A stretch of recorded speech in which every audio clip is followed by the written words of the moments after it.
Dans cette vidéo, nous allons apprendre à déterminer les valeurs de x qui répondent à certaines conditions en fonction de représentations graphiques. Ce que vous devez savoir, c'est que les conditions, elles peuvent être de deux types. Alors, les voici, tableau vert, tableau rouge. Qu'est-ce qu'on constate? Bien, au niveau du tableau rouge, ce sont des symboles que nous avons déjà traités. Dans le thème inéquation, il s'agit d'inégalité. Et dans le tableau vert, les conditions sont des égalités. On va commencer avec le plus facile, c'est-à-dire répondre à des conditions lorsque ce sont des égalités. Si vos conditions sont des égalités, petit truc, première des étapes, ça va être de repérer le ou les points d'intersection qui répondent à la condition. Et la deuxième étape sera d'identifier les abscisses de ces points. C'est parti, on a tout en main pour répondre à la première condition. Quand est-ce que g de x, soit la droite en violet, la parallèle à l'axe des x, égale h de x, égale h de x, ça veut dire intercepte la droite en rouge.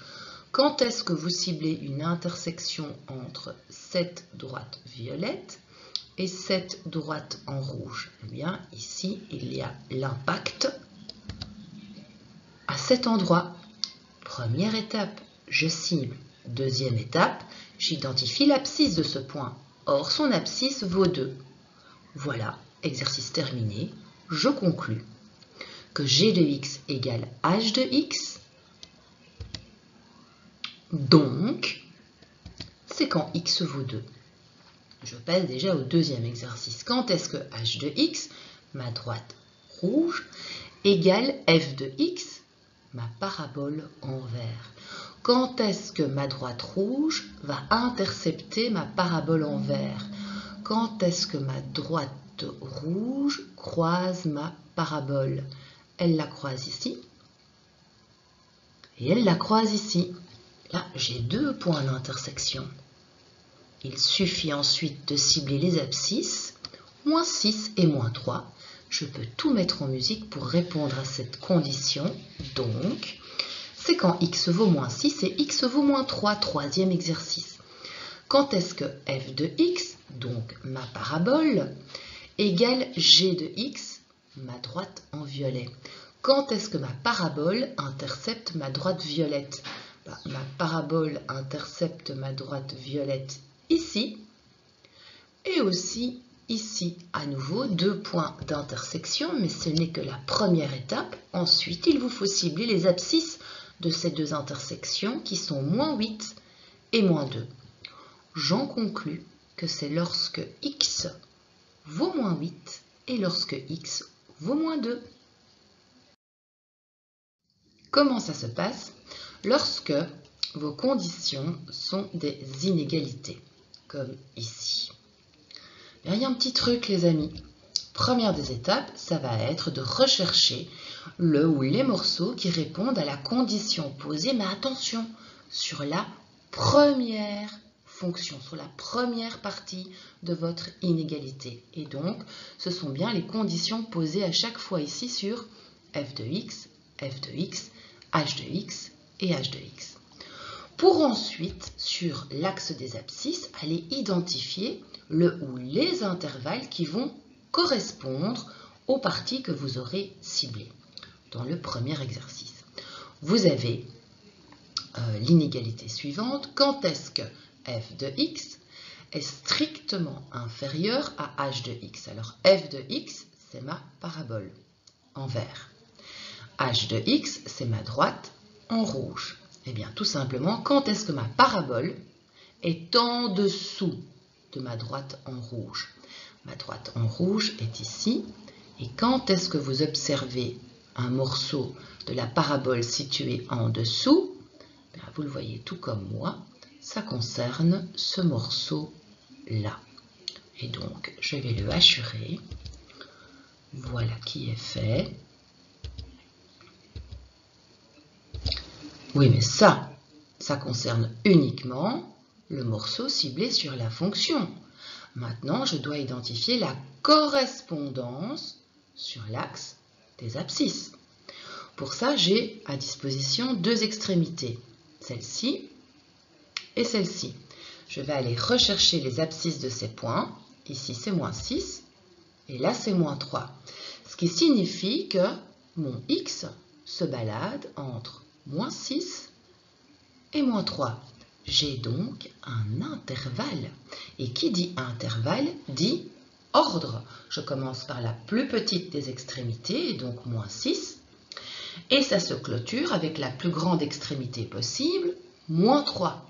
J'ai donc les deux éléments de réponse pour répondre à cette condition. X se balade entre moins 6 et moins 3. Oui, mais oh, qui dit intervalle, qui dit inégalité, dit crochet, vous le savez. Pour savoir l'orientation de ces derniers, je retourne dans l'énoncé et comme la condition elle est stricte, les crochets seront orientés vers l'extérieur. On passe au deuxième exercice. Quand est-ce que f de x, et donc ma parabole, est positive, plus grande ou égale à 0? Vous le savez, une fonction est dite positive à partir du moment où vous observez une partie ou des parties au-dessus de l'axe des x, signifiant tout simplement que ces parties ont des images dites positives, ont des y positifs.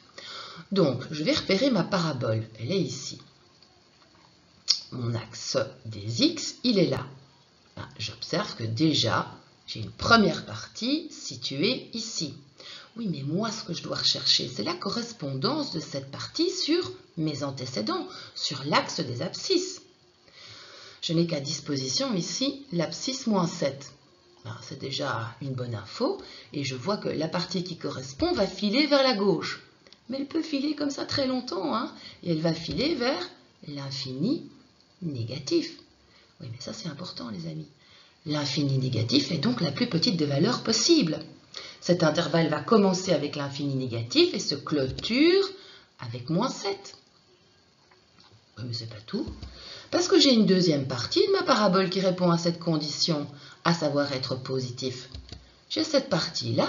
Ah bien oui, pour toute cette partie, mes y sont positifs. Et cette partie trouve quelle correspondance sur mon axe des abscisses? Bien là, ça commence avec l'abscisse moins 3. Et ça file vers la droite. Mais ça peut filer comme ça très longtemps, hein. Ça file vers l'infini positif. Oui, mais alors pour répondre à cette condition, j'ai deux intervalles.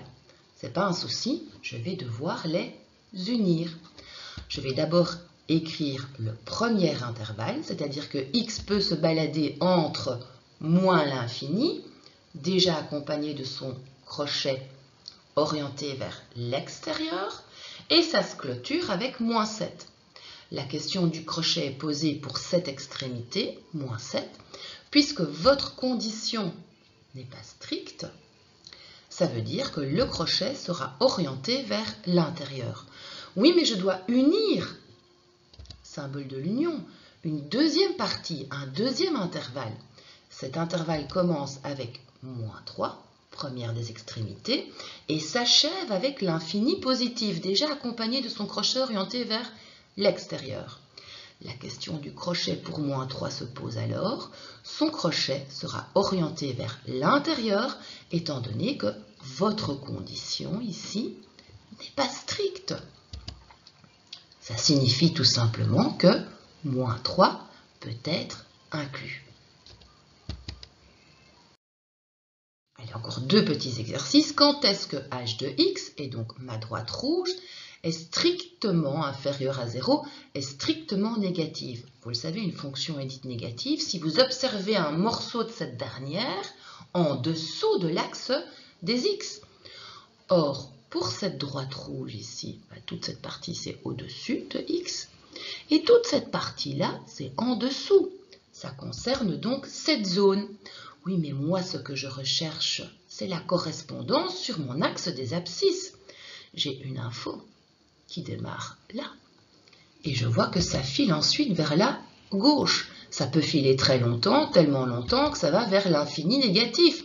Oui, mais donc, la première extrémité va commencer avec la plus petite des valeurs, c'est-à-dire moins l'infini, et va se clôturer avec la plus grande des valeurs possibles, à savoir moins 3. J'ai les deux éléments pour constituer mon intervalle, je ne me plante pas. Je commence d'abord par la plus petite des valeurs, soit l'infini négatif, déjà accompagné de son crochet orienté vers l'extérieur.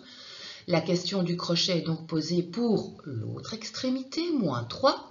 Étant donné que ma condition est stricte, le crochet sera orienté vers l'extérieur, signifiant que cette extrémité est à exclure.